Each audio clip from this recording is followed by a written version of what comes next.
Hello, What's everyone. up, guys? It's the Three Stooges. I'm kidding.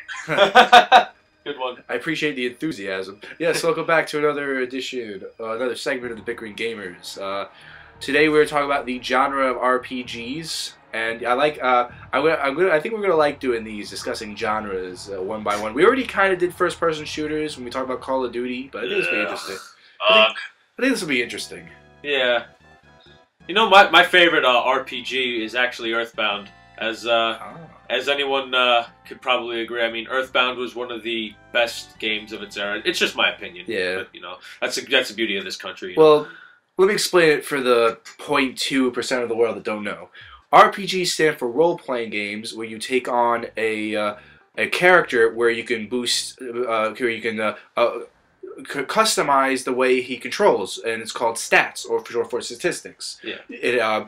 In a typical RPG, you have attack, defense, magic abilities. You have inventories where you can select certain items that affect your environment, and you typically have enemies surrounded throughout the game in certain areas. RPGs, even though not all of them have it, RPGs are famous for their RPGs are famous for their turn-based battling system, which implies that when you hit an enemy, you go into a battle screen where you select attacks, defenses, and spells. Now, RPGs started coming up, and it was actually a brilliant idea, because when RPGs are made, the idea was, we want a big game, but it's going to be difficult to do, because we have small consoles with small memory. So their idea was, every time they fight an enemy, to make loading smaller and easier and making less environments, we'll put them in a screen where they can just select menus to fight their enemies. And that's where RPGs were born, as well as being able to feel more like your character, because you have preferences. Some people want to be more offensive, or some people want to be more defensive, or some people like being quick. You can, in fact, speed if you wanted to. It's really cool. Yeah. You know what I like about Earthbound? You know what I like about NES in general? I mean, like, it usually was brought out with Super Smash Brothers, but yeah, I just love NES because of his home run swing.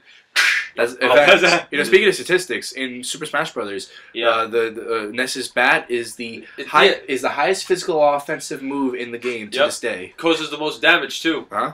You ever try using it on Master Hand? Yeah, gets rid of a lot of it. Yeah. It's difficult to hit though. Oh yeah. You right there, Jimmy? What? I'm hearing.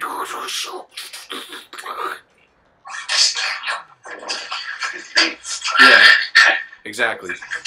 Ignore the background noise. Okay. Someone passing by. Gotcha. So, Jimmy, what are your favorite moments in RPGs? What do you think it adds to gaming? My favorite break games.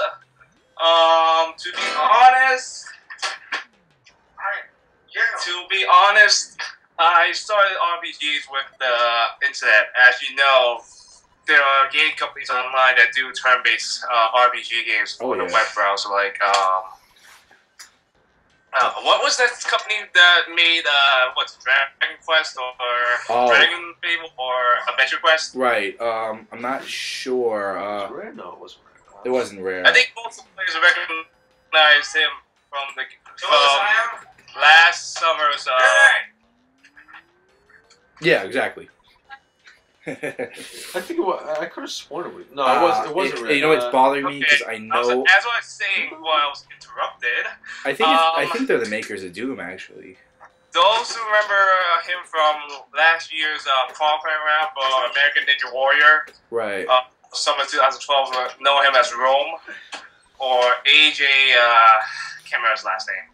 AJ Johnson? No. Yeah, no. I know. You know, it's bothering me because I know what you're talking about too. Rome. Give me a second. I'll search him up. Yeah, but I know what you're talking about.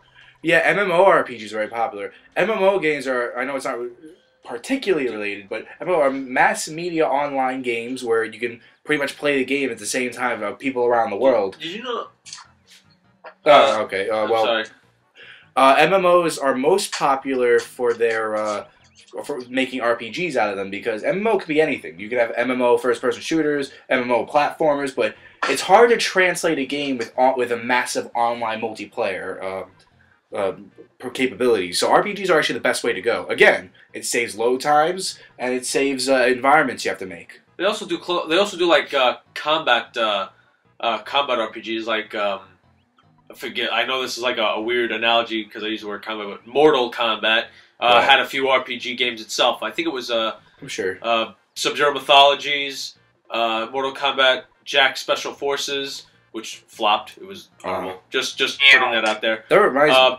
Go ahead. And Mortal Kombat Shaolin Monks was really good. That was a good Mortal Kombat RPG game. That was brilliant. What did you like about it over the well, not over the fighting games, but as a unique entry to the Mortal Kombat franchise? For the RPGs in general, that game. Well, that RPG style. Oh, the RPG Kombat. style. Honestly, that is a two-part answer. Sub-Zero Mythologies was, I mean, for the time, it was great graphics. Maybe now it would be considered cheesy, but it was still a good game. Jack Special Forces flopped, and trust me, that's me saying that. Triple M, Mad Military Man. Well, why did Jack Special Forces flopped, and it was horrible. The controls were horrible. Plus, it was made for the first PlayStation. It didn't have a good save quality. It had the plot was so dry. It was silly. But Mortal Kombat Shaolin Monks is my favorite of all time. The RPG game for Mortal Kombat. Shaolin Monks was a in-depth, very intricate game with a lot of secrets and special Easter eggs in it. Little gifts in there you can get. It was brilliant. That's cool. My favorite. And you could play in co-op mode as Liu Kang and Kung Lao. If you play a certain way, you can actually play as Scorpion and Sub-Zero, or a mixture of all four. Yeah. You could play as that. You could play as any combination. It was brilliant. But that's it also depends on your taste for RPG. I mean, you have to. The plot has to be good, in my opinion. The plot has to be set, strong, interesting. Makes the player or viewer wanna. Well, that's keep what on makes playing role-playing games so interesting, because it has a lot of effort on story. Yeah. Being that you have all these combat ideas covered, Yeah. you don't have to worry more about level design. Yeah. You just have to make environments, Yeah. and you have to make a story, and then Like- it makes it more interesting. Like this, like Earthbound. That's a great RPG game. Yeah. That's a great RPG game. Well, what's interesting about Earthbound is it's interesting how you say a Mortal Kombat, a fighting franchise, got an RPG series, because when RPGs after a while, towards the early '90s, RPGs were not popular. People hated RPGs, except for Japan. I can't speak for Japan because I'm not from Japan, but for North American terms, no one liked RPGs at that point. They got really bored of them because, in all fairness, it was kind of justified, because all RPGs were at the time were very repetitive. It was just, you're in medieval times, you're a knight, and you have magic. Yep. Go fight the bad guy in the castle. But it actually was a game. Earthbound was actually one of the first games to break that what's the word? Chain. Yeah. That cycle. Yeah, the cycle. And that's why it didn't sell well in America, because it was in the middle of the time where RPGs, no one cared about them. In fact, Earthbound tried really hard. They were the first game to come with a strategy guide when you bought the cartridge, and it came with artwork and stickers. Well, that's nice. Yeah. They tried really hard because they knew RPGs didn't sell well in North America. Or they're going straight downhill at the time. Yeah, but then games like Final Fantasy and Pokemon came out, and that really busted things open for the RPG franchise. Yeah, a lot of gamers, a lot of more hardcore gamers I know play RPGs more than anything else, because it takes a lot of thought, patience. Yeah, and patience, and you really have to know what you're doing. In fact, also you got to be pretty good with math. let me ask you something. Unfortunately. Would Super Mario be considered an RPG game? No, it's a platformer, because Mario. It's actually a platformer. Yeah. Well, I can see why you think that, because some RPGs do incorporate platform ideas, like the Paper Mario series does that. Well, think about that. Would it be like what about Super Mario 64? That kind of looked like an RPG. Well, it had a mission stat thing, but what makes an RPG is it has more effect on story and it cares more about making environments than level design, and more importantly, it's a role-playing game, because you play your character is your role, and that's what makes an RPG an RPG. You're able to customize your player. When you're playing as Mario, you're Mario. Your abilities are set. That's it. You can't argue with that. Yeah, you're right. But when you have Ness, I can change his offense using, like, let's say I had the Major League Bat as my weapon. I can have the Copper Bracelet that will increase my defense and speed. Yeah. I can have, or I can have a Silver Bracelet, which will make it higher. Then that's exactly why I brought up Shaolin Monks, because you can unlock new moves. And now Pokemon, even though it has a very simplistic style, 6 Pokemon, 4 moves each, it creates a very complex statistical pattern and a very unique team for each Pokemon. Of course, don't tell it to a professional Pokemon player, because every freaking time I watch a Pokemon tournaments, they always have the same party, and it annoys me. Metagross is like in every freaking one, and it's good reason. Metagross is an excellent Pokemon. It is the most defensive and offensive Pokemon out there, but like I'm sick of seeing it in every team. Well, I can't blame you. Yeah. I mean, like, I actually like seeing amateur Pokemon tournaments more, because they have different parties. They have different, and it gives different variety, you know? Maybe some of them have, maybe you'll have this, like, certain Pokemon that's a little weaker stat than the other one, but it has a attack that has a type that's more effective against it, so it evens out. So it makes a pretty exciting battle. Crazy. Yep. And yeah, that's what really makes an RPG. Your role that you play, you can customize to your own preferences, and you can get through the story that way. Yeah. And another big difference is you don't have level design. You have environments, and you have to do set chain reactions to further advance the story. For example, in this video right now, I'm playing Earthbound. I am in the desert level. I'm trying to get to the town Fourside, which is the 4th area of the game. Figure that one out. I just came from Threed, which is the 3rd area of the game. Figure that one out. And I have to go through the desert. I have to go through a dungeon. I have to enter a dungeon in order to progress with the story. Right now, I just just for a little taste. Right now, I'm not gonna give the whole story away, but basically at the part after Threed, I met up with my 3rd party member Jeff, which is the blonde guy with the glasses in the back. He's a little different than other characters in Earthbound, because what makes Earthbound interesting is instead of magic, they have psychic powers, but Jeff doesn't. His ability is he's able to make inventions. They have broken items in the game, and I put it in his inventory. And when I go to sleep, he fixes them while everyone's sleeping. And then I have an item that's used inside battle. He's the only character that can use offensive items inside a battle, as well as the only character that can use the spy technique, which makes me see the enemy's offense, defense, HP, and weaknesses. Wow. That's how complicated RPGs get, in a nutshell. Yeah, these are things you have to consider if you really want to get into them. I mean, personally, I like platformers. They're more than anything else, but RPGs are something that's up there for me too when it comes to genre. My taste, anyway. Wow. Yeah, really? It gets complicated, doesn't it? Yeah. You think that's complicated? I'm going to talk about Pokemon. Really. Let me talk about Pokemon right now. You think that's complicated? Yeah, well, no. You don't have to explain the Pokemon. No, you explain it to the viewers. That's complicated. Yeah, Pokemon. That'll. Okay, here. If there's a makeup that scuffs my boots, this is it. Here, let me give you an example. This was what I liked from the Trigger Conway's Let's Play of Pokemon Emerald. He had a strategy that focused a lot on statistics. He had a slack off, which it has slacking, which has incredible offense. It has one of the highest offense of Pokemon. Problem is, he has a special ability that allows him to loaf around for 1 turn. So here's what he did. Slacking has a great offensive style to his Pokemon stats. It's much higher than any other Pokemon. With his ability to loaf around, it evens it out. However, if you have a 1-hit KO move, it'll take out the Pokemon. And statistically, while the Pokemon's down, it can't attack you in the turn you're loafing around, because that's the turn the Pokemon trainer will select the Pokemon. Therefore, Hyper Beam is one of the most offensive Pokemon moves in the game. When you have an offensive Pokemon move along with an offensive Pokemon, it can 1-hit KO anything without fail, despite type advantages, despite catch rates, and despite anything. You will get hit. Besides levels, you get hit with 1-hit KO. That's a tank. It's a tank. Yep, that's a tank.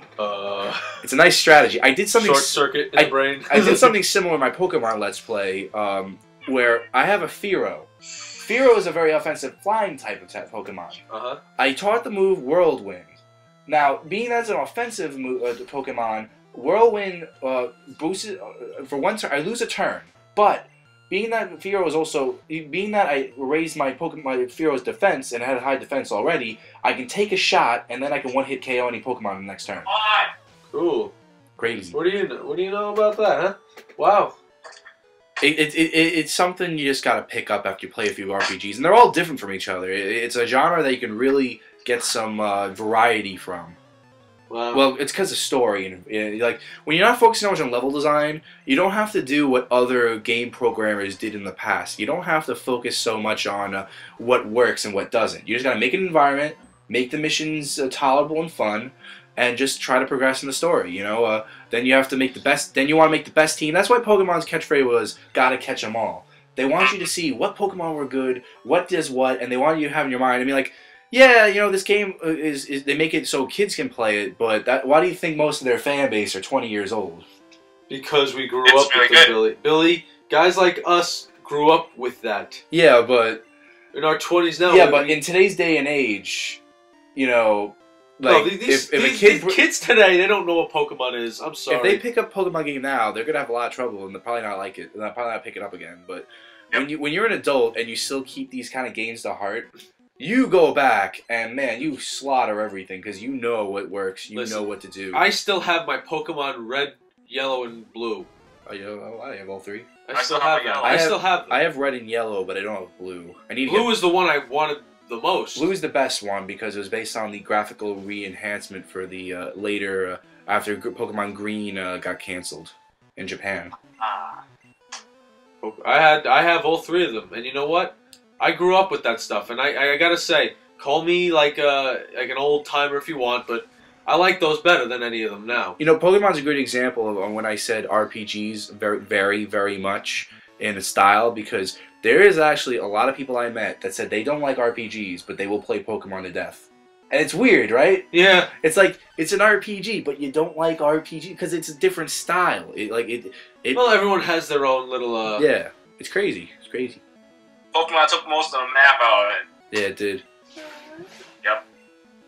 Mario Flow. Don't reference the video. Okay. Because now Jimmy doesn't know what's going on. It's just a Vileplume, that's all. Of course.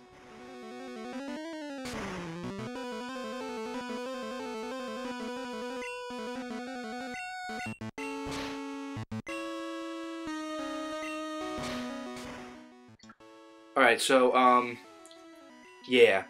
Yeah. We're gonna be a little awkward at the beginning. We had some computer problems, so we're back to recording. Yay! Yay! Hey, we get to do it all over again. Yeah. Well, anyway, not all over again. Yeah, I know. Well, anyway, at this point, we're gonna talk about the difference between JRPGs and American RPGs. JRPGs being Japanese RPGs.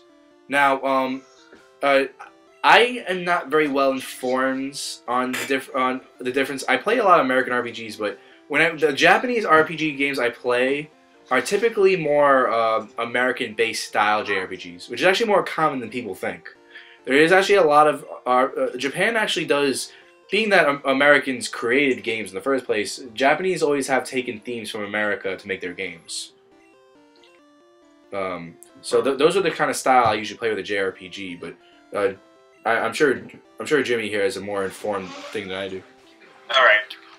With JRPGs, they're mostly story-driven, and, just lost the train of thought. Also, in the games, a lot of them requires the user actually select, like, dialogue, and the dialogue actually decides which ending you see, because with RPGs, some games have multiple endings, some don't.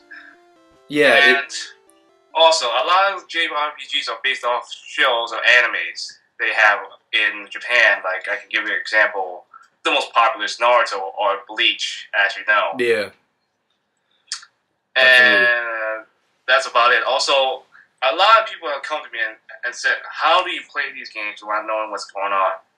Well, to be honest, I don't know. I may not know what's going on, but after playing so many JRPGs for a while, a lot of stuff comes to you naturally because they use the same characters with load, save, new game, load game, all that stuff's very simple. Right, yeah. But, I'm sure you pick up on the patterns. Yes, you do. A good gamer does but that. a lot of JRPGs don't require you to know the story. A lot of games have like waypoints to point you the way. Like I don't like Gundam Age that was released like about a year ago, or game Ball Psyche W from level 5. They have waypoints to show you how to progress with the game. Right. And I like it when when a game RPGs have multiple endings and a non-linear feel, because it shows how in depth and intelligent designing an RPG can be. Like there's a horror RPG going around called Eve. It's really good. It's a really good game, yeah. And it has that. Even not. Here's how the game works. Even not talking to someone at a certain point of the game will affect your ending. You have a secondary character who's your party member, and he actually his name's Gary, and there's actually a statistic in that game called relationship statistic, and the higher your relationship statistic with Gary is, the better your ending is going to be at the end of the game. Wait, Billy. Sorry for interrupting. Is that game based off of LB? LB? Yeah, Ib. Because yeah, that is Ebe. That's Ebe? Yeah, I know. I thought it was LB at first too, but that's an I. Yeah, I know. I did IB? Yeah, I did the same. I know. I did the same thing. It's an IB. Oh, yeah. I remember that game. Oh, I saw gameplay of that for a while. Oh, it's a really good game. It's one of those 8-bit games that are made in the modern day, to save money. Indie game. Yeah, it's an indie game. Well, not all indie games are 8-bit games. Yeah, they're not all of them, but it was a really good game to watch someone play it. Yeah. I know, it's a really good game. And something I've always noticed with RPGs is it's a powerful genre in today's world, because a lot of our core gamers like playing RPGs. So I've always noticed that the biggest characters in gaming, they always have the RPGs. Like Sonic has an RPG. Well, that game sucked, but he had an RPG. Yeah. Mario has RPGs. Mortal Kombat has RPGs. It's a rite of passage. It's a rite of passage. Mega Man has a RPG series that's really I want to try actually. Well, while we're on that, Jimmy, what's your favorite RPG? My favorite, I have a bunch. As you know, my first favorite is Ball Psyche W, level 5. They actually designed the game very well, where it was so much work put into it that if you customize your model in the 3D cutscenes, your customized model will show up instead of the default model. And as most players know, that Ball Psyche W is based off the anime and follows the story straight to the teeth. The only difference you will see is in anime, in one location, the same location with both games. In the game is just a little bit different. Right. And there's someone's phone ringing in the background. Ignore that. Yeah, well. My second game that would be good would be Seven Dragon 2020. It incorporates a very classic RPG setting where you have this first-person point of view, and only when you do like attacks and skill attacks where you see your character. There isn't any physical customization, but you can change your character's class once you go to like a terminal or something where you start creating a character. Right.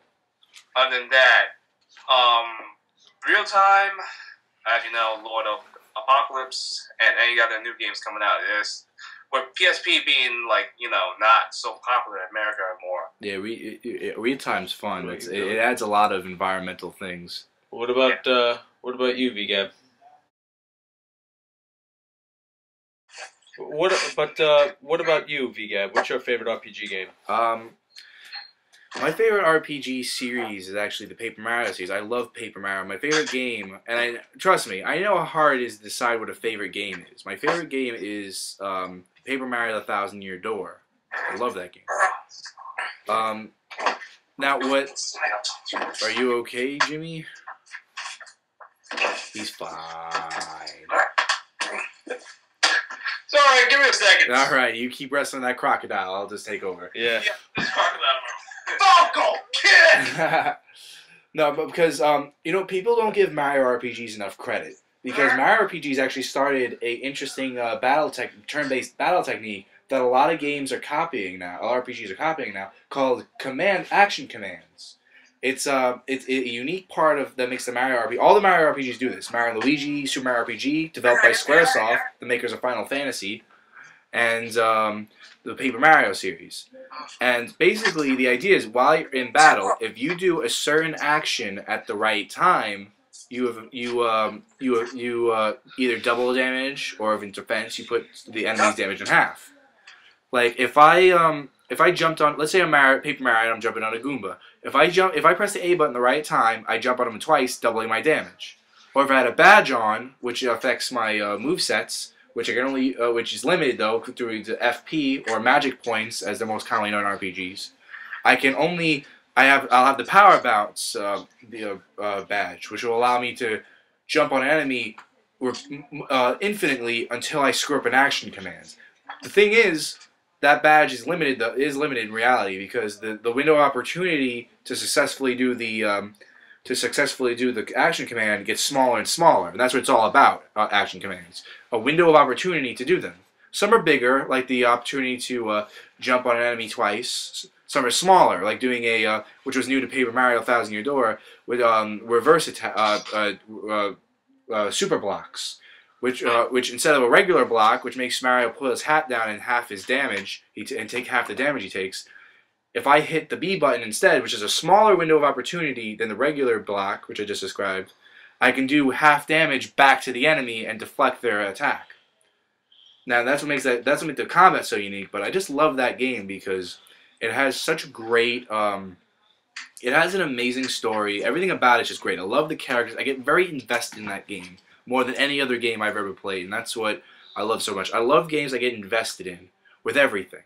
Doesn't matter what style it is. I love when I get invested in a game. I'm fully within the game. I want to play it. I get excited to play it every day. I remember when I was a kid, after school, I get excited to play these games, and that's what makes a good game to me. Yeah, I gotta say, Triple M's favorite RPG besides the Mortal Kombat Shaolin Monks has gotta be, which is also a platform, not just an RPG, it's also a platform just like the Mortal Kombat Shaolin Monks game, the Mercenaries games.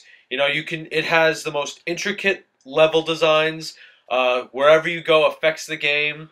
You have the widest, like next to Shaolin Monks, you have like one of the widest game range landscapes in the gaming industry. Believe it or not, you can affect the worlds, the plot of the game by doing something. Like one action can affect the entire game. You can turn worlds on each other, you can turn countries on each other, or make them all allies. If only the real world was like that. Oh, wait a second. Well, yeah, that's what makes the design so rich in RPGs, and MMORPGs are popular. MMORPG, mass media online, is a thing that's getting very popular because people like playing other real people, because artificial intelligence, or AI, with computer players can be really bad, especially in early Pokemon games. Yeah. Really bad. Yeah. It's really easy to beat them. I know. And that's the thing. You want to... and that's why RPGs are the best translated genre for MMOs so far, because you can make any genre an MMO. It's just difficult to program for a lot of them, because you have a large amount of people playing at the same time. Yep. And when you're playing a large amount of people at the same time, RPGs are the best way to go, because, like I said in the beginning of the video, when you have RPGs, you have the ability to, when programmers program it, they don't have to worry about level design, they just have to make environments, and they don't have to make so many loading screens and so many, so much programming for battle sequences, because they're turn-based. Saves a lot of room. Yes, quite interesting, yes. Quite indeed. Yes. Yes. Interesting. And yeah. But either way. Yeah. We digress. No. But actually, you know what? I wonder what we would have to say about mixtures of RPG games with other types of that happens. I just said Mercenaries and Mortal Kombat Shaolin Monks was a mix of a platform and RPG. Yeah. What would you guys have to say about mixing those types of Well, Paper Mario. genres? Paper Mario does that too. It's a platformer too. Well, except for the latest, and except for Super Paper Mario for the Wii, that was fully a platform. But that's a different story. You had a lot to do. It's like RPGs. You can add other genres in there because again, since you don't have to focus on level design, you can throw anything you want in there. And when you do add platforming, then you can add level design. It's easy, and you can easily put it in. But yeah, what about you, Jimmy? I said go ahead because Yeah. one of the games, as you know, Strike Zero combines third-person shooter with a story instead of the usual command or anything like that. It's real-time combat with the gun and shoot, destroy everything on screen, or defend an objective. Right. Well, that's great, but we're out of time, guys. So thank you for joining us. We'll see you again. Triple M reporting out. Ciao, Drago, I'm out.